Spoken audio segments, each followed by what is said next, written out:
SDPI દ્વારા ગુજરાતના અમદાવાદ શહેર ખાતે મોબ લિંચિંગ, બુલડોઝર રાજનીતિ, મહારાષ્ટ્ર મસ્જિદ પર થયેલ હુમલાઓ બાબતે અને પત્રકાર પર ખોટા કેસ દાખલ કરવા બદલ મોટા પાયે વિરોધ પ્રદર્શન કર્યું હતું। લોકતંત્રમાં જ્યારે લોકો પર અત્યાચાર વધે, અન્યાય થાય ત્યારે રોડ પર ઉતરવું જરૂરી છે, પરંતુ શરમની વાત છે કે દેશમાં ઘણી બધી પાર્ટીઓ છે તો પણ માત્ર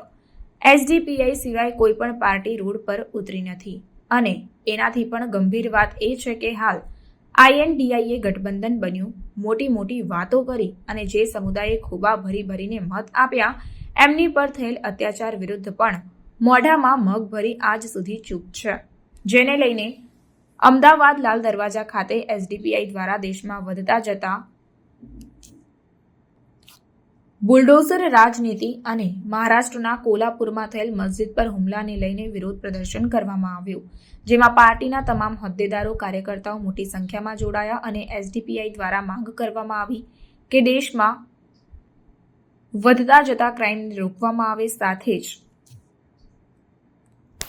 મોબ લિંચિંગના શિકાર થયેલ પરિવારના લોકોને યોગ્ય વળતર આપવામાં આવે, ગરીબ લોકો પર બુલડોઝરના નામે થતા અત્યાચાર બંધ કરવામાં આવે, મહારાષ્ટ્રના કોલ્હાપુર મસ્જિદ પર હુમલા કરેલ આતંકવાદીઓને પકડી પાડી સખત કાર્યવાહી કરવામાં આવે અને પત્રકારો પર ખોટા કેસ દાખલ કરી પ્રતાડિત કરવાનું બંધ કરવામાં આવે તેવા સૂત્રોચ્ચાર કરીને વિરોધ પ્રદર્શન કરી नाराजगी व्यक्त કરવામાં આવી હતી। नमस्कार, मैं नाजी पठान। दोस्तों, इस वक्त हम अहमदाबाद के जाली वाली मस्जिद सरदार बाग के सामने खड़े हैं। दोस्तों, एसडीपीआई द्वारा जो है इंडिया के अंदर जो तेजी से मॉब लिंचिंग हो रही है, एक धर्म को देख के, एक धर्म के व्यक्ति को देख के जिस तरीके से टारगेट करा जाता है और उस बात को अगर कोई पत्रकार उठाता है तो उसके ऊपर जो है कई धारा लगा के उसके ऊपर केस करे जाते हैं। उसी के विरोध में आज अहमदाबाद के जाली वाली मस्जिद के आगे सरदार बाग के पास एसडीपीआई द्वारा जो आज विरोध प्रदर्शन करने को आ रहा है, आपने भी देखा होगा कई जात के नारे लगाए जा रहे हैं और सीधा सीधा विपक्ष के ऊपर भी कहीं ना कहीं जो है निशाना साधते हुए नजर आ रहे हैं। दोस्तों, सीधा बात करने की कोशिश करेंगे कि क्या कुछ पूरा मामला है और आज जो एसडीपीआई द्वारा जो आज ये प्रोटेस्ट रखने को आया, इनकी क्या मांग है और क्या कुछ कहना चाहते हैं, सीधे बात करने की कोशिश करें। कुछ एसडीपीआई के लीडर्स हमारे साथ मौजूद है। जनाब, क्या नाम है आपका और क्या कुछ मैसेज देना चाहते हैं? मेरा नाम अबरारुद्दीन है, एसडीपीआई अहमदाबाद प्रेसिडेंट। देखिए, मुल्क भर के अंदर social democratic party of India की जानिब से अलग अलग जगहों पे केरला, कर्नाटक, तमिलनाडु, महाराष्ट्र, यूपी, बिहार और बहुत सारी जगहों पे प्रोटेस्ट किया गया है। ये प्रोटेस्ट करने का असल मकसद ये है कि मुल्क के अंदर जिस तरीके से मॉब लिंचिंग की वारदातें हो रही है, मुसलमानों की, दलितों की, आदिवासियों की और बहुत से दूसरे हिंदू समुदाय के लोगों की भी हो रही है। क्योंकि अभी देखा गया बिश्नोई भाई थे जो लेमन का ट्रक लेकर जा जिसमें नींबू भरे गए थे, उनको गौ मांस बताकर गौ रक्षकों ने, जो गौ हत्यारे हैं, जो टेररिस्ट कहा जाता है, उन लोगों ने उनकी भी मॉब लिंचिंग की है। लेकिन पुलिस का रवैया, सरकार का रवैया ऐसा रहा है कि जो बेचारे जुल्म के शिकार हो रहे हैं उनके खिलाफ फरियाद हो रही है। साधु महाराजों को नहीं छोड़ा जा रहा है। मेरठ के अंदर महाराजों को इसलिए मारा गया क्योंकि उनके हुलिये से वो ऐसा लग रहा था मुसलमान है, जबकि वो महाराज के आइडेंटिटी प्रूफ चेक किए गए, आधार कार्ड चेक किए गए तो हमारे हिंदू भाई थे। तो किस तरीके से आज मुल्क 4 जून के बाद से जो मोदी 3 जो एनडीए बना है उसके अंदर जिस तरीके से मुसलमानों की लगातार मॉब लिंचिंग हो रही है और जिस तरीके से जुल्म जो हो रहा है वो कहीं ना कहीं पूरी सरकार का और विपक्ष का भी फैल रहा है। क्योंकि जो राहुल गांधी है उनके पास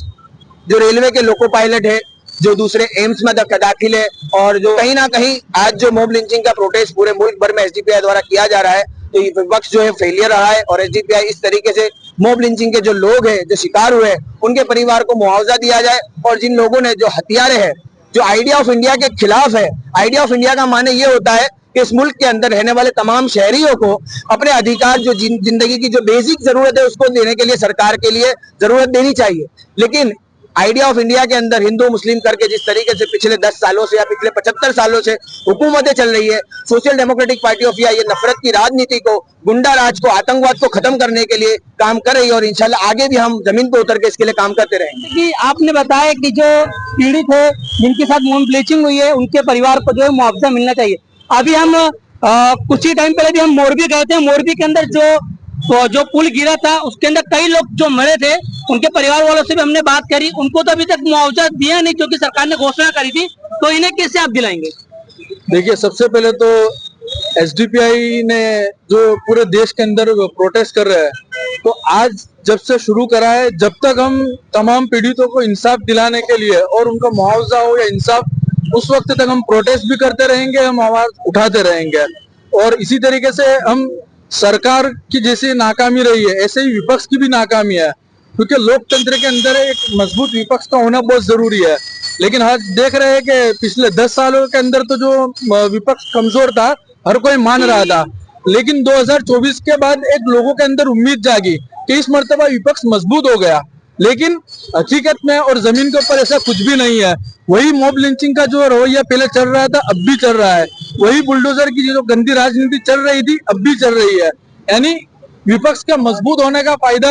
आवाम को नहीं मिल रहा है। अब ये किसको, सरकार का फायदा जैसे कि चंद लोगों को मिल रहा है, ऐसे ही क्या विपक्ष के मजबूत होने का फायदा भी किसी चंद लोगों को मिलने का है या आवाम को मिलना है? यह हमारा सवाल है। चलिए, हमारे साथ जो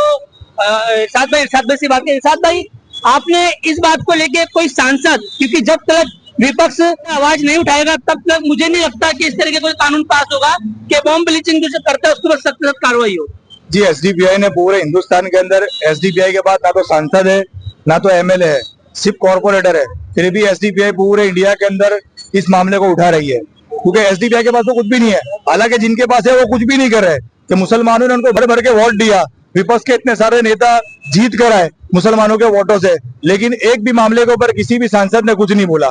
तो हमारी तो मांग यही है कि हम सरकार, जो गूंगी मेरी सरकार है, उस तक आवाज पहुंचाने का काम हम लोग ये करते रहेंगे, और जब तक के इंसाफ नहीं मिलेगा वहां तक हमारे प्रोटेस्ट पूरे इंडिया के अंदर जारी रहेंगे। देख सकते हैं दोस्तों किस तरीके से जो है एसडीपीआई द्वारा सीधी बात करी। उन्होंने कहा कि जो विपक्ष है वो कहीं ना कहीं कमजोर होता हुआ नजर आ रहा है। सीधी बात भी कही उन्होंने कि एक उम्मीद थी 2024 के बाद, जब वो विपक्ष एक अच्छी मेजोरिटी में जो विपक्ष बैठा हुआ है जो बीजेपी सरकार के सामने, मगर वो भी कहीं ना कहीं चुप्पी से आता हुआ नजर आ रहा है। दोस्तों, क्या कुछ पूरा मामला तो हमने हमारे न्यूज के माध्यम से बताया। अगर आपको हमारी न्यूज पसंद है तो उसे लाइक करें, शेयर करें, सब्सक्राइब करें। मैं नाजी पठान। बंद करो, बंद करो, बंद करो, बंद करो, नफरत फैलाना बंद करो, बंद करो, बंद करो, नफरत फैलाना बंद करो, बंद करो, बंद करो, बीजेपी शर्म करो, शर्म करो, शर्म करो, बीजेपी शर्म करो, शर्म करो, शर्म करो, शर्म नहीं तो डूब मरो, डूब मरो, डूब मरो, शर्म नहीं तो डूब मरो, डूब मरो, डूब मरो, नफरत फैलाना बंद करो, बंद करो, बंद करो, नफरत फैलाना बंद करो, बंद करो, बंद करो, अमित शाह मुर्दाबाद, मुर्दाबाद, मुर्दाबाद, अमित शाह मुर्दाबाद, मुर्दाबाद, मुर्दाबाद, नरेंद्र मोदी मुर्दाबाद, मुर्दाबाद, मुर्दाबाद, एनडीए मुर्दाबाद, मुर्दाबाद, मुर्दाबाद, एनडीए मुर्दाबाद, मुर्दाबाद, मुर्दाबाद, बीजेपी मुर्दाबाद, मुर्दाबाद, मुर्दाबाद, गुंडागर्दी नहीं चलेगी, नहीं चलेगी, नहीं चलेगी, गुंडागर्दी नहीं चलेगी, नहीं